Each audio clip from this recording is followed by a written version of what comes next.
Pastor Jeff will take us through today All right. our discussion of the church, the different facets and things that we've been doing. All right. Thank you, Daniel.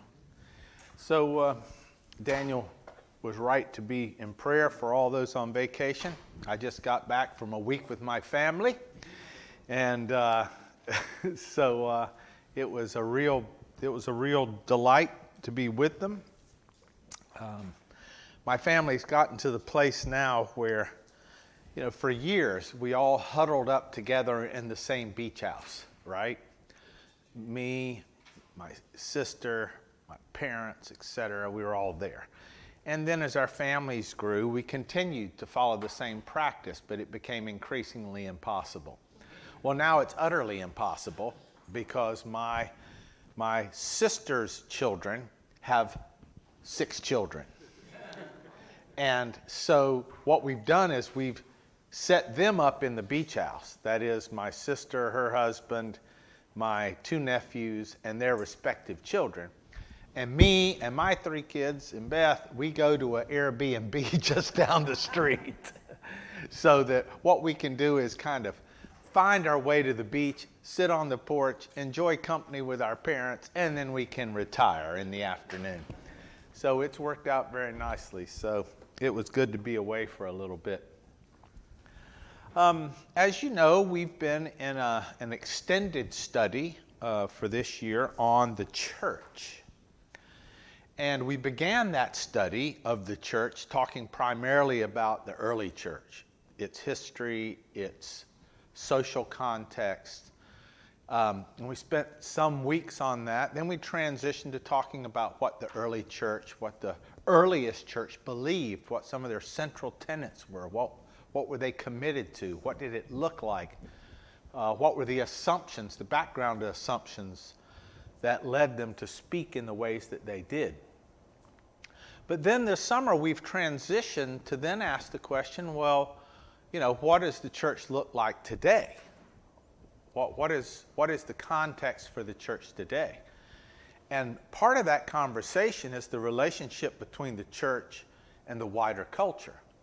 So just when we try to study the Bible and understand the early church and its beliefs, we spend some time and energy understanding the background, the culture in which those things took place. In the same way, it's important for us as contemporary Christians to take stock of where we live and where we are and what cultural dynamics shape our life together and see what it means for the gospel to be expressed in that culture. And you'll remember we had a very fortuitous moment with our missionary when he was talking about his first encounter in Nigeria. And he met lots of people. And we asked him, so what was the biggest shock when you got there? And he said, well, that I was offending everybody. And we're like, what do you mean you offended everybody you met? And he said, well, everybody I met, I said hello to, and I smiled, and I kept walking. And it caused offense. Why? Because in Nigerian culture, to greet someone and not pause is an offense. And so you had this learning curve, so to speak. Well, as we all know, it's very easy to grow up in a place and assume that how you grew up is, and what matters most from where you grew up is how it is everywhere. It's an easy thing to do, to believe that these are the standards or the norms or the mores or the values that matter most. Why? Because they're yours. And they're yours from the place where you've always been. But of course, we know that over time, values change, mores change, expectations change. What people care about as a culture changes. And so the gospel is always having to speak into what you might say is a moving stream. We have to jump into the water, so to speak, or we're born into waters that are moving. They're always moving. There's no time where it's static. Now, you may be fortunate enough, in one sense, to live in a time and place where there's not a lot of change. But I was sitting on the back deck of that beach house with my parents for almost 5 hours a day for 5 straight days. It was glorious. Had great time being with family. But one of the things we reflected on, and that was it's just so mind-boggling, is to listen to my parents describe their childhood. My parents are 90 years old, both of them. And when they talk about how they grew up, and how they lived, and what was important to them, and what were the expectations of them in their life, and all that's changed in the society in which they live. I mean, here we are. My parents grew up, we're dirt people. I told you that before. I grew up, my family's all agrarian. We're all farmers. And to hear them describe when the hard road came to where they live. All right? I've never known anything but hard roads, but to talk about the great, I mean, we get excited because the mall's coming, right? That was back in the 80s or late 70s. Well, they got excited because they're going to put in a hard road. Well, you think of the massive changes that they have witnessed in their lifetime. And every major shift also has an impact on how it is as Christians we live in the world and take some things seriously and other things not so seriously. And it changes over time. So one of the things that has fascinated me, and we're not going to talk about this today, I'm just putting it there because someday we'll have to talk about this. But it is currently possible, because I've seen my son do it. He came to my house one day with his computer, and he goes, "Dad, just give me a topic." So I gave him a topic, something I was thinking about preaching on. Next thing you know, this artificial intelligence program produced everything I needed, just like that. And he told me, he said, "Dad, I don't write any of the letters to my customers at my job.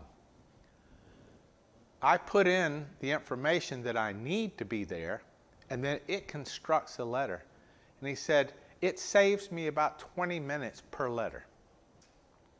And he says, "The great thing is I don't have to check the spelling because there's nothing to check.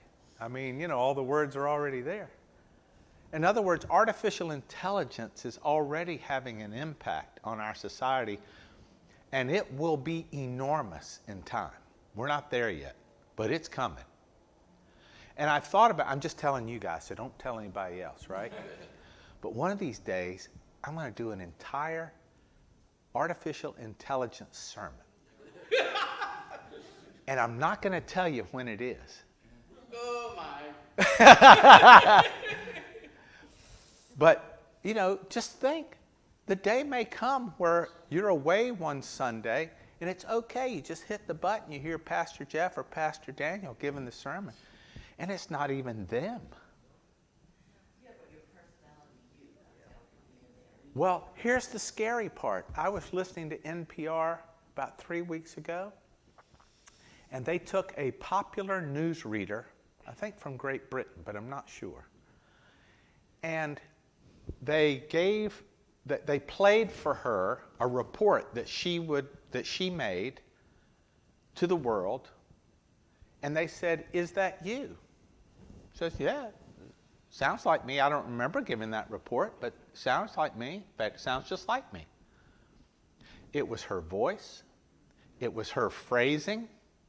It was the kind of order of things that she would say in the opening of her presentation. But she's not had a thing to do with it. They copied her voice. They copied her intonation. They copied her phrasing. They copied everything, right? That's not what we're talking about today. All I'm doing is saying the world changes. And the change that my parents have experienced in those 90 years to some degree, explains why it seems like in the last 30 years, we've had nothing but kind of upheaval in American churches. Everywhere you turn, there's always upheaval. Over and over and over again. You know, you just sneeze and somebody's in big trouble in their church, and it's all upset and everything. It's largely driven by cultural change. When the culture changes, the church tries to adapt, and in the adaptation, it's hard to build consensus around what matters most. Now, you would think, given that we have the scriptures, that'd be the easiest thing in the world to do. Well, it's not. It takes hard work. Yes? I remember I said I would never wear pants to church. Well, see? Look at you. You blasphemer. I said I would never wear pants to church. I just thought that was horrible. And here I sit. And now you're a living testimony to heresy. You know, all these women wearing jewelry and stuff. Good Lord, what's going to happen next? You see my point. So that brings us to today's topic, which is, just to bring you up to speed, we're doing a series of conversations before the summer's out on things that you have already identified. This week we're going to talk about patriotism. Next week, I think we'll talk about individualism. These big isms that are out there that are cultural phenomena, but they're things that as Christians we need to think through and talk about. So,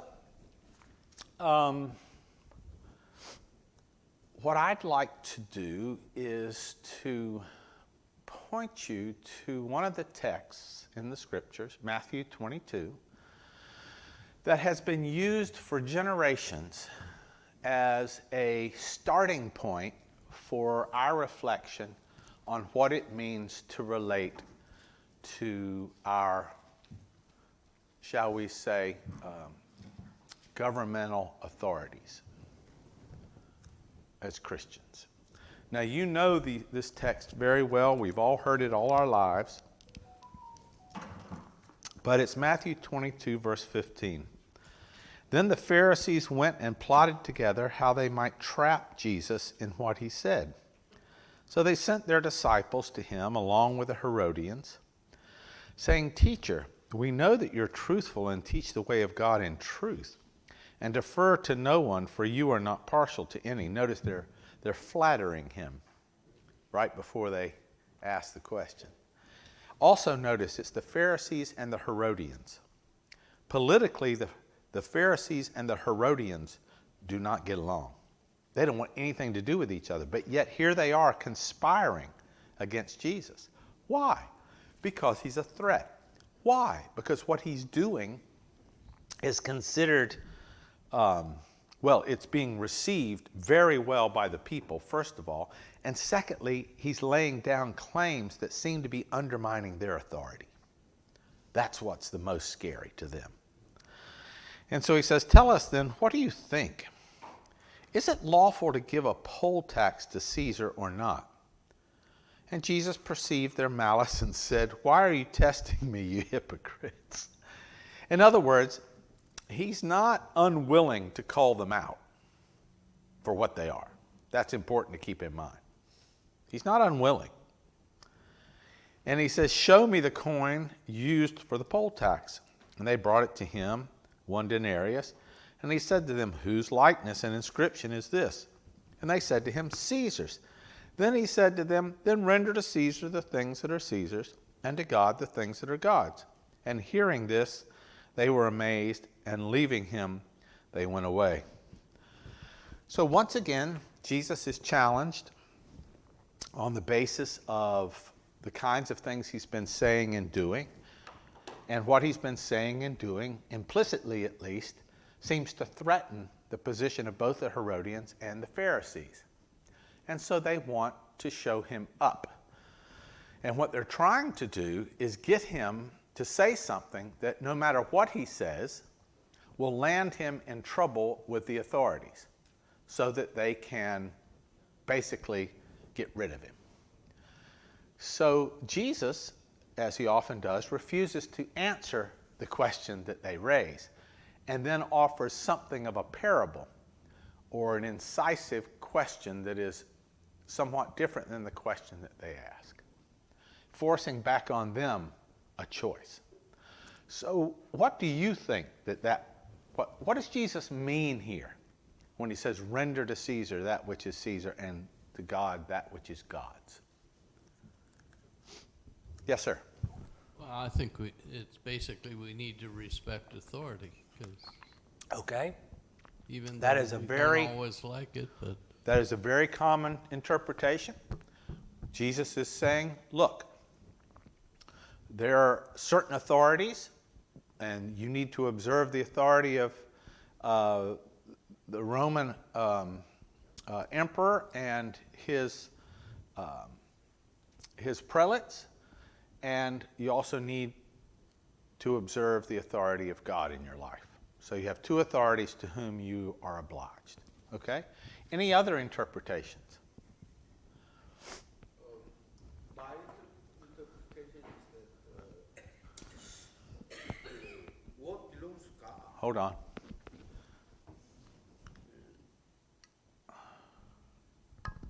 Thank you. Yeah, what belongs to God is completely different from what belongs to Caesar's. Right. So you guys have to distinguish what is God, what you have to do for God, and what belongs to Caesar's. So at the time, the Caesars assume the authority of God at the time, but Jesus is like suggesting that that Caesar is not God. He cannot assume the authority of God. Right. So he's kind of enlightening those Pharisees and Herodians. Right. Yeah, Right. Okay. that's my interpretation. Good. All right. Any other thoughts about what Jesus might mean? There's one further notion that suggests that Jesus is saying to them, look, you've already decided who you're going to follow, so get on with it. In other words, you've already invested your person in the system that is Caesar's.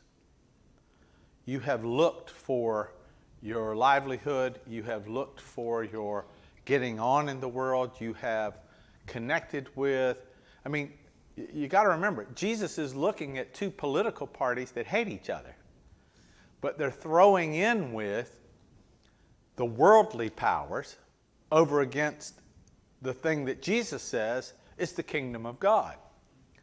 And so he's drawing a very stark distinction between what counts as the kingdom of God and what counts as Caesar. Okay? Those are three interpretations right there. Now, so historically, Christians have always had to answer this question for themselves. Why? Well, because they all have lived in contexts where the civil authorities have had certain powers. And the question for many Christians has always been, well, to what degree do I owe allegiance to those civil powers? And the early church, I must say, found themselves in what we might regard today as a fairly radical relationship to those secular or civil powers. I won't call them secular, but civil powers. As you'll remember, many early Christians were martyred.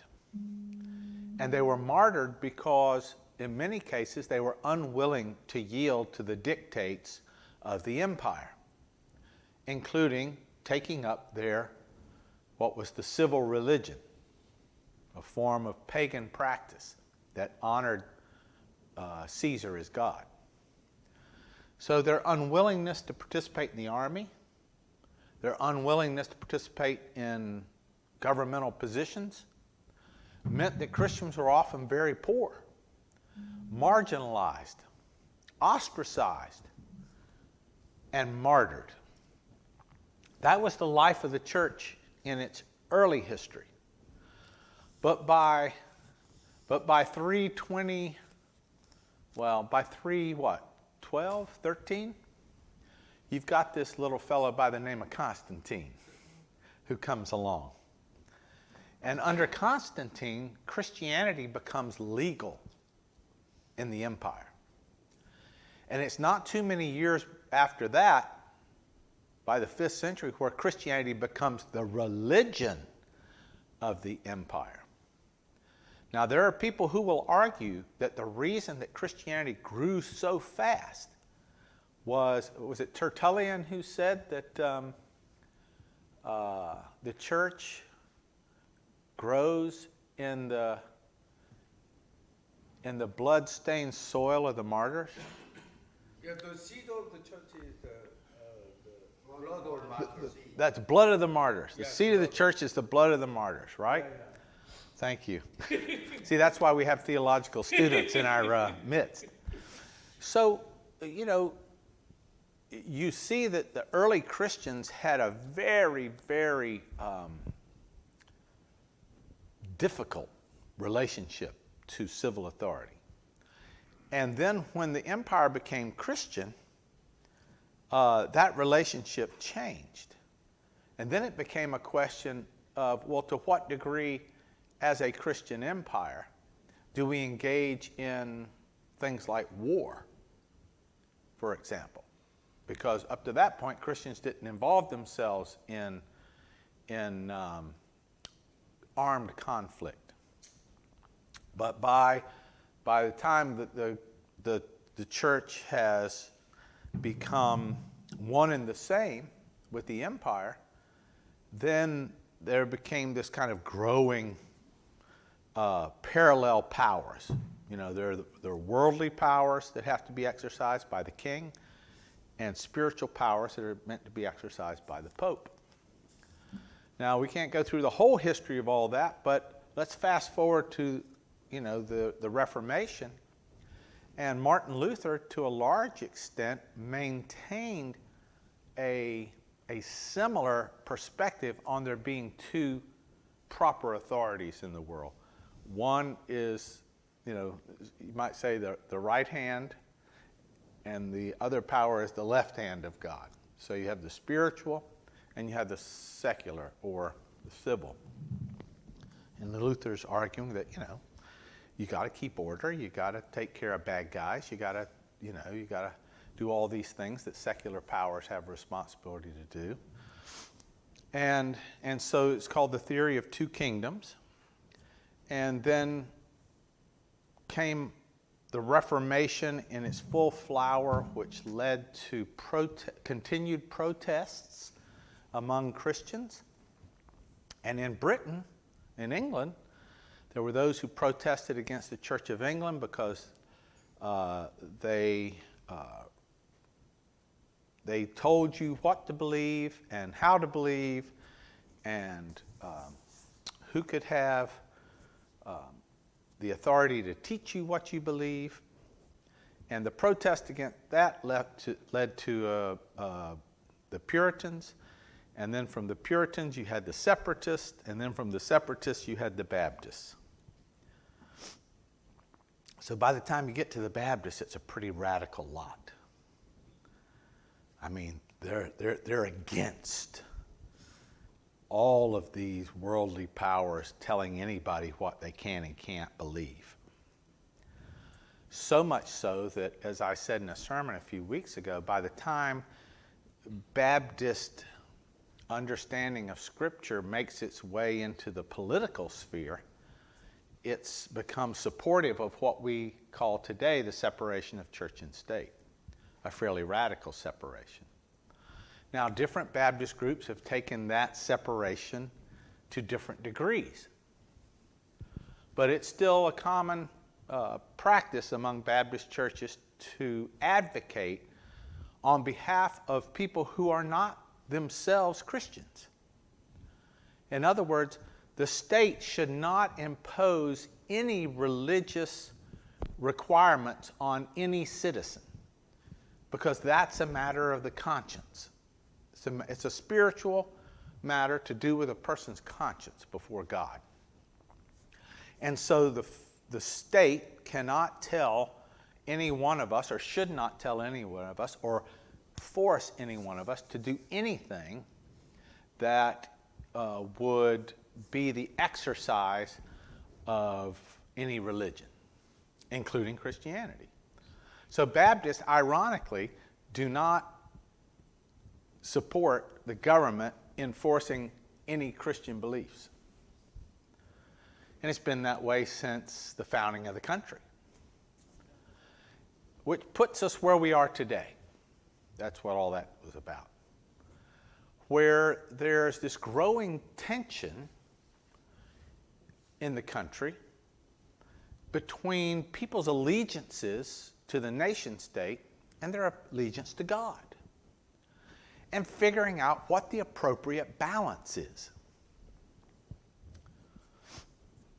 In other words, can the state be criticized as Christians?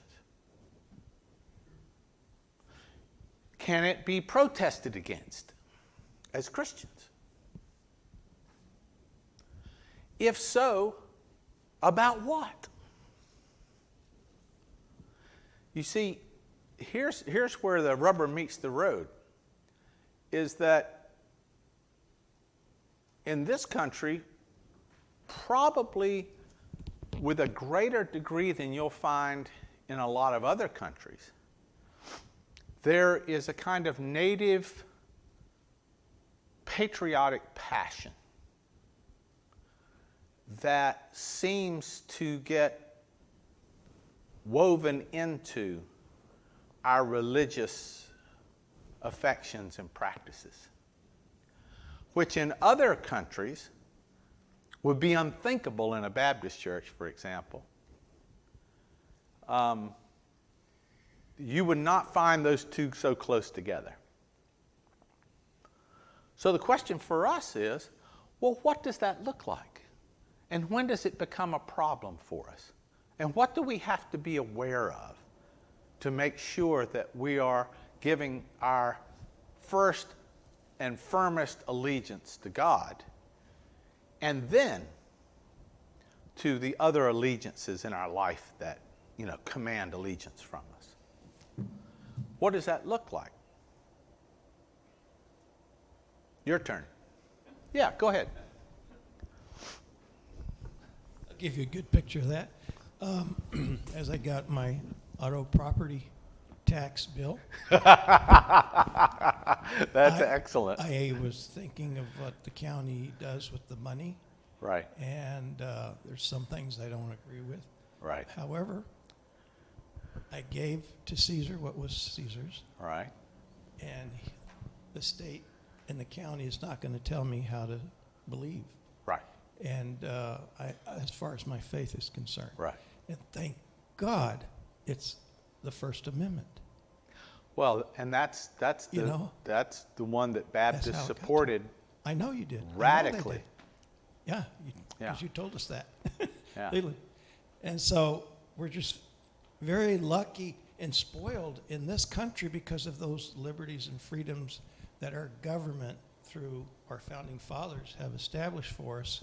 So it does give us that interweaving problem. And a lot of people think that most of our founding fathers were driven by their Christian beliefs. But somebody was saying that they weren't really Christians. They were other things. I But think the consensus on some of our founding fathers is they were not what we would call traditional Christians. They were deists. So they would not have regarded Jesus necessarily as God. And so that disturbs some folks.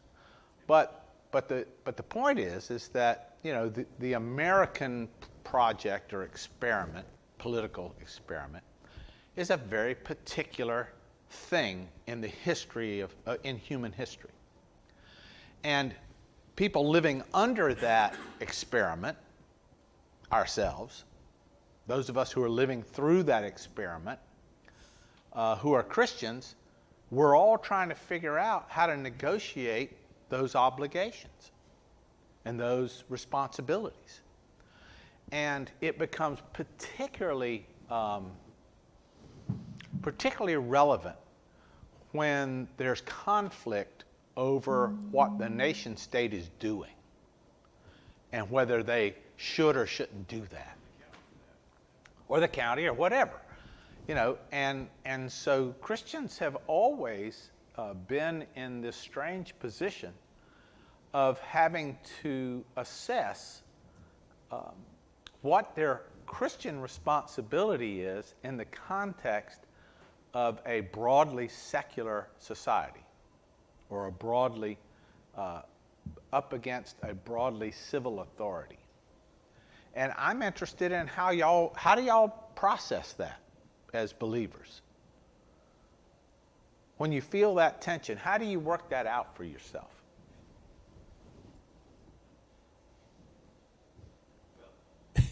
It's pretty simple in the example I gave you. I mean, if I didn't pay that county personal property tax, I'm sure that I would hear about that. And, you know, I'm thankful to God. I'm just thankful that I had the ability to give them their money. Sure. And, you know, so I think that's where we all are, is that we just have to live with that. I don't want to be a martyr. You know, I don't want to be burnt at the stake. Right. Like, you know. Just a quick footnote on martyrdom. And again, we've talked about cultural influence. In the early first 2 centuries of Christianity, martyrdom, well, let me put it a different way. In that society, generally, how you died mattered. Anyone who had the power to have a good death aimed at a good death. A good death mattered to you. And so martyrs went to their death with the expectation that this is a good death. And it was mirrored for them by examples like Stephen. You know, that's the pinnacle of a Christian life, is to be martyred. And so that had so much influence on the culture at large that it was transformational in some cases. You had Christianity going from 12 people to 6 million people. 10% of the empire by the end of the 2nd century. Remarkable. Absolutely remarkable. And most historians put a lot of the transformation on the example of the martyrs. So what are some, how do you even think about it? Or is it all just the same? Yeah. Well, one thing that's interesting, looking at my Norwegian heritage, and all of them, my grandparents came over from Norway. Right. But going back to different places in Norway, they have an interesting history. About 1200 AD, the king of Norway decided everyone ought to be Christians. And they had a very effective process, conversion by immersion. They stuck them underwater. Are you a Christian yet? If they didn't, they pulled them back up, Right. put them down again. Right. That's probably not how Jesus did it. Yeah, but they found out that they didn't like to be, if they were going to be traders, they had to be nicer to the people they were trading with because they weren't welcome back. Right. There you go. But anyhow, one of the other things was at that time, there was Catholic churches, and most of them converted to Protestant churches. But anyhow, it's an interesting history of how, from very different circumstances, Right. they Often adjusted to Right. the culture. Well, very often the region became whatever the prince or the king was. You know, if the king was converted to Protestant Christianity, then it became a Protestant region. And it wasn't like you had an alternative. And of course, that's the radical difference between medieval Europe and even into the Reformation in the United States, where we set up a secular government that seeks to preserve everybody's right to religious pursuit. Yeah. Yeah, just in looking at sort of, U.S. balance between, free exercise and establishment. Yep. There are definitely some other countries that have come down on the side of anti-establishment being so important that they're not as concerned about the free exercise. Right. And so in France, for example, in modern France, it's so important that they be a secular state. Correct. That their anti-establishment meter goes a the lot other way. farther in that direction, Right. such that they don't allow like religious dress, or like my necklace I have on today wouldn't be allowed in certain like public employment and Right. that sort of Or thing. the burqa. Right. Yeah. So and they see it as an effort to avoid certain oppressive practices Right. that they see some religions following. Right. They say, okay, because we don't want a religion to be able to oppress people, Right. particularly women in dress and things, Right. then we can't let any religion have any sort of external shows in that way, right? And that's just a different way that a government balances some of the things that we've thought through as well. Right. But it's also important that when we're thinking about these kind of issues, right? For the most part, Americans are not, considering, should I be martyred for Christianity to resist some government effort, right? There were people during Vietnam who resisted the draft by being conscientious objectors and went to jail. Right. Because of their Christian beliefs, Quakers in particular. In particular. But, more mainstream Christians as well. But today, we're a lot of times dealing with more sort of cultural things where we may be not necessarily looking at particular government action, but we may be looking at sort of societal things. Sure. And it's really easy to be lazy or cowardly in, well, I'm supposed to render unto Caesar what is Caesar's. That means I can't object to what my government does, right? Right. I can't object to the way in which my society, Right.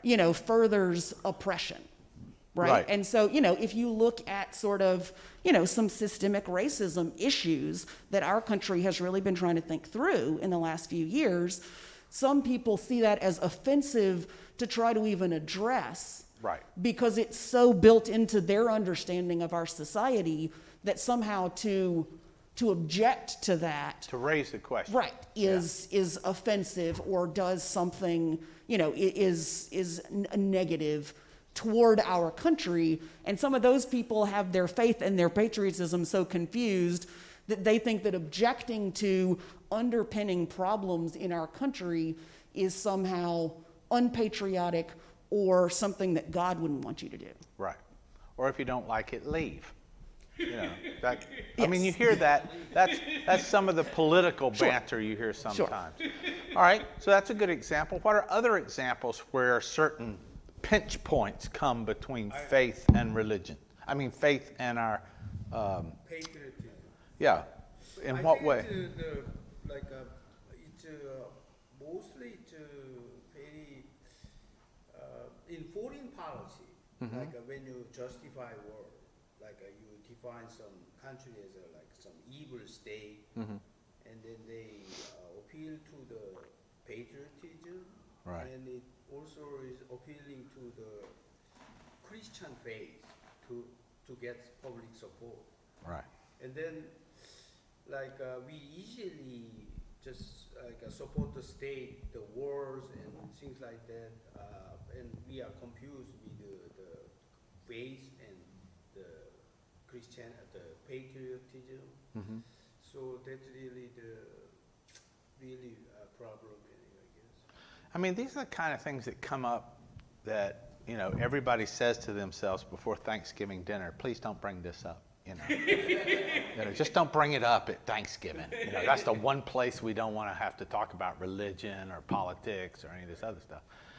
But church folks ought to be able to have an open dialogue about all these competing influences and allegiances that folks struggle with. And my worry is we struggle with them privately, but we don't ever get a chance to articulate them and work through them as God's people. You know, we kind of have our own little private reading of reality, and it never gets checked by anything. It's just because we don't want to have any kind of open dialogue about anything that might be remotely controversial or problematic. And to me, you would expect, and maybe I'm crazy, but you'd expect in the church that's the very place you'd want to have an informed conversation with each other. I mean, my goodness, if we can't chat with each other about these things, people have doubts, people have puzzles, people have certain hardships or tensions that come into their lives because of social expectations, and they're not quite sure how to make sense of it relative to their faith, but then nobody wants to talk about it in church. And that strikes me as not healthy. Yes? Yeah, you just reminded me of some of my experiences. I worked for the court system when I was working. Right. And just little things that happen. It probably won't affect any of you. But of course, I was a mental health counselor. Yeah. And so many times sitting in front of a client, something from the Bible would hit my head, and I would feel so much that it would help this person. But I'd be so afraid because you can't. And a few of them would say, do you believe in God? Is it okay if I say this? Mm-hmm. I get it. I also remember I would have a cross on my desk, but I wouldn't have it up. And that was cowardly. I'd have it laying down. Right. And just one more. I was at work one day, and we were talking about terrorists. And one of my coworkers said, well, if they come after me, I'll just say, no, I don't believe in Jesus. It's Muhammad. Allah. And it came out of my mouth without realizing, you can't deny God. And right away, I was so frightened. So this is one that's come up many times where people feel like the free expression of their faith has been socially limited. That comes up very often. That's one of the big tensions. Like Audra mentioned, when people want to point out systemic problems in the country, to do so is considered unpatriotic. I mean, these are the kinds of things that come up all the time, but we don't talk about them. And so it causes me to wonder, what is it about those allegiances that are so sensitive that they're so hot button for people that they can't find a way to have a kind of reasoned dialogue about it, even particularly in church. Do you have a comment?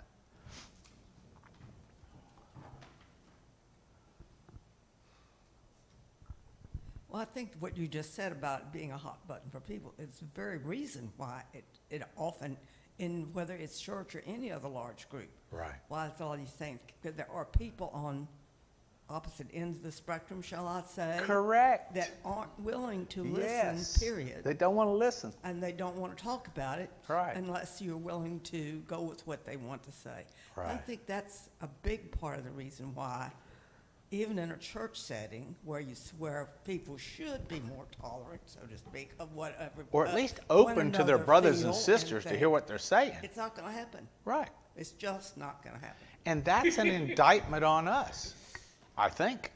I'll give you an example of one that happened to a church in this region 20 years ago, but it got a lot of attention.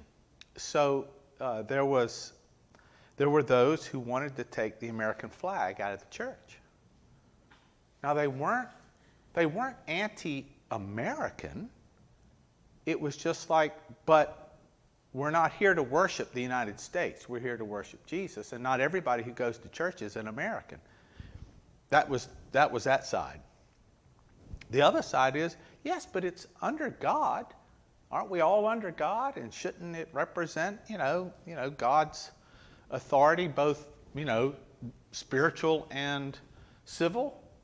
And so you had this debate, and they nearly split over whether to have a flag in the sanctuary. And this is an increase. You go to some churches, and my goodness, the flag is bigger than the cross, right? And you go to other churches where, you couldn't find a flag if you had to. So that's just an example of that kind. Yes, brother, please. One of the major issues when it comes to church and state Yes. is we individually are fundamentally conflicted. Look, if the state says you've got to give the Muslim and the Jew Right. the same rights as you do the Christian. Right. You've got Christian holidays, why can't you have a Muslim holiday? Why can't you have a Jew? And that offends Christians. Right. Because we supposedly are a Christian country. But wait a minute, the state says that I don't care if you're gay, homosexual, lesbian, you have to have the same rights. Yeah. The state says, I want everything to be equal for everybody. Now, fundamentally, we're Christians and we're conflicted by that. We're not necessarily against it. We realize, But we are conflicted. we realize intellectually that the state is correct, Yeah. but we're conflicted because our religion tells us some of this is not right. Right. We So now find how do ourselves we in tension with it. balance what the state is saying is the correct path for the state, Right. as Right. opposed to what we're thinking is the correct path for a Christian obligation. Right. Right. That's very well put. That in American culture in particular, that's one of the deep sources of the conflict, is that inherent tension that we're talking about. And I don't mean to try to make things more complicated than maybe they seemed to you before, but just to complicate things one step further, since we're having this open dialogue, people read the scripture and they sometimes come away with the robust view that, we have a responsibility to follow, whatever the authorities tell us. We have that responsibility. If you read Romans 13, Paul clearly teaches us that we have to do what the powers tell us to do. But then, of course, you go to Revelation 13, it's the exact opposite, where the state is the devil, in essence. And you see this all throughout Christian history, where on the one hand, we're to follow the authorities, and on the other hand, we have to challenge the authorities. And so we get to a position where we really, really, really have to search our conscience to discover what it is God would have us do, because all through history, people have had to resist the state. Yes, sir.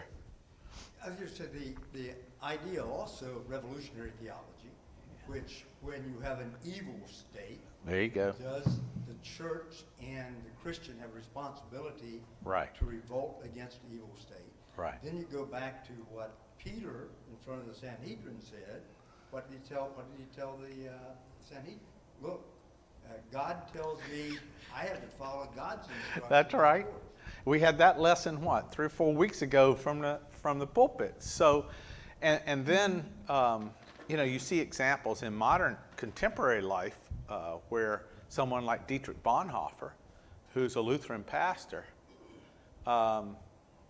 struggles with but joins the plot to assassinate Hitler. He struggled with that. I mean, mightily struggled with it, but found ultimately that that was what he had to do. And so, I don't pretend that there's an easy solution to this. What I don't want, and I don't think is right, is for us not to acknowledge that this conflict often exists among us, and that we all have to struggle prayerfully together to get to places that we understand to be where God would have us be. And here's the thing. You can't get there by yourself. We all have to struggle together. This is about the church and culture. Churches have to be in constant, they have to be vigilant in their awareness of these influences. And we have to have open conversations about the challenges that this inherent conflict causes us. And we can't allow people finding themselves on different sides of that question to be divided over against their faith. Because that would be the great crime, is for the church to find itself subdividing over over these conflicts. And sadly, we're seeing more and more and more examples of it in American life. Why? Because the culture is shifting so quickly, and Christians are struggling to figure out how to respond appropriately. But the answer can't be, well, just subdivide until we're so separate from each other we don't have anything to do with one another, which is the exact opposite of what Jesus taught his followers to do. The opposite. He prayed that we would be one, and yet we seem to be, eagerly seeking to fight over everything, and that breaks God's heart, I think. Any other comments before we finish up? I was just going to say I could make it more current. Just last Sunday, we all basically, I think this church is unanimous about it, it left the Southern Baptist Conference because of, that's a Baptist. They're all Baptists. Yeah. And so, that's a big deal. We made a big deal about that Sunday. Yeah. So, we could do anything. That had to do with women. We could talk about abortion. We could talk about all kinds of stuff that's causing divisions in this country and in this church. And, if we could answer questions like Jesus did to people that have, that give us these problems. Right. He was perfect, right on the spot, the way he was able to answer it. But we can't seem, there are people in our history. When you think of Martin Luther King, you think of Ronald Reagan. Ronald Reagan used humor. Martin Luther King used God a lot. Moral vision. And moral vision. Yeah. And, if we all were like those people, then, but we're not. Or Jesus. Well, one small advice I give you, because we got to break up, but one small advice I would commend is whenever these tensions arise, we need to meet them with grace. It's not for us to try to beat our fellow brother and sister in attending to these concerns.